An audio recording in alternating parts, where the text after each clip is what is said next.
This is one of the wild sights left behind by the now confirmed tornado. The tree toppled over, a mess of branches leaning up against the house, but to the left and to the right, not much to be seen. The suspect who came at the officers with the knife remains here at Good Samaritan Hospital. The two officers involved were not injured, but the DA tells us this is still under investigation. Live in Brockton, Kevin Gaiss, Boston 25 News. Not in our neighborhood. That's what residents in Uxbridge are saying tonight after 36-year-old Ryan Murphy was arrested for exposing himself to multiple women on a walking path. Good morning, Brian. The green, a stark contrast from yesterday. People falling to the ground, convulsing. First responders working actively all day, helping nearly 100 people overdosing. Police say it was because of K2, a synthetic marijuana, but they're unsure at this time what it was laced with. Can the right to die be a legal matter? This question has been challenging states nationwide since 1997. What started in Oregon has traveled to New Jersey this year, where one woman is fighting for the right to die with dignity. After having her minivan with very important medical equipment stolen, this determined mom decided to take matters into her own hands to get it back. A man luring people to his car and then exposing himself outside the public library. What residents of Lexington have to say about these incidents. A shoreline Connecticut town had its morning routine interrupted Tuesday, paused, so they could take a moment to remember. Our mission to teach, we're going to hand it on to you. It's a simple message.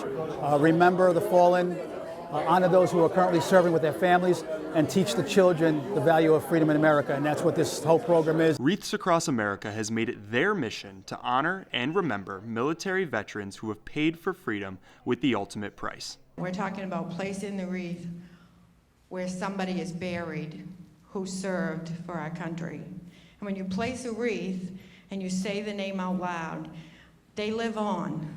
Since they began their journey in 1992, Wreaths Across America has laid more than 5 million wreaths at more than 1,500 locations nationwide. It means that his name will not be forgotten. One of the greatest fears as an American Gold Star mother, as a Gold Star mother, is that our children will be forgotten. The death of our children will be forgotten. But for those who have served, it was never about the wreaths. We often say that a person dies twice. Once when they take their last breath, and again when their name is not spoken. So we want to make sure that when we place wreaths on the graves of those veterans, we say their names. The significance is not in the decoration, but in the simple act of remembering.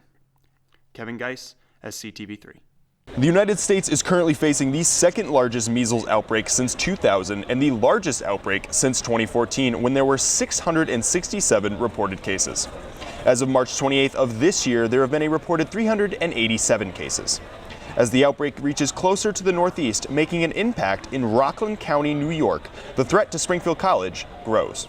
However, the good news here at Springfield College and at most universities across, especially in Massachusetts, DPH requires students, and therefore we enforce that, to provide documentation of immunizations. Including in those required immunizations are the measles, mumps, and rubella vaccine. The disease was eradicated in 2000, but with the growing number of people choosing to not vaccinate their children, the threat of a larger outbreak continues to grow. Measles spreads through the air, and when someone comes in contact with an infected surface, being in college, the threat of disease spreading raises. Any type of environment where there's a closed, or a close-knit population, either whether it be in the residential halls or dining halls or even in the classrooms, absolutely, because it's such a highly contagious disease.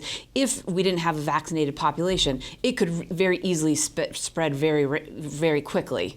Although the threat is lower and there are no reported cases here at Springfield College, it is always a safe bet to take precautionary measures. There's not a too late time in your life to be vaccinated against the measles. Keeping your immune system healthy in general will help you prevent viruses. Just like preventing any disease, sometimes these simple measures are the best. Washing your hands, eating a balanced diet, or drinking lots of water.